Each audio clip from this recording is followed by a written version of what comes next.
20 जुलाई को नांदेड़ के एक गाड़ीपुरा में गैंगवार का शिकार बनने वाले विक्की ठाकुर कत्ल मामले में जिला एसपी प्रमोद कुमार शिवाले ने आज एक बयान जारी किया है। पुलिस के मुताबिक विक्की ठाकुर का कत्ल एक गैंगवार के तौर पर किया गया है। इस पर पहले से ही मुकदमे चल रहे थे। विक्की ठाकुर और दीगर मुलजिमीन के बीच आपस में रंजिशें चली आ रही थी। इसी दुश्मनी की वजह से विक्की ठाकुर का कत्ल किया गया है।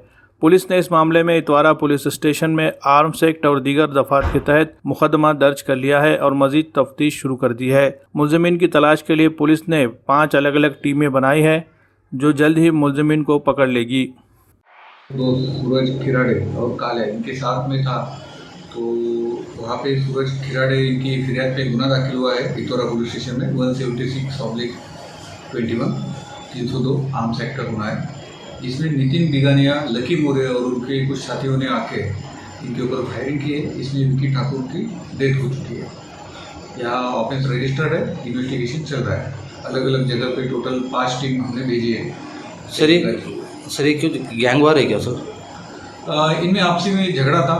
2-3 साल से 302-307 के मामले दर्ज थे, इसी के चलते ये इंसिडेंस हुआ है। सर ये मरने वाला गुनहगार है क्या? उसके ऊपर भी ऑफेंस रजिस्टर्ड है।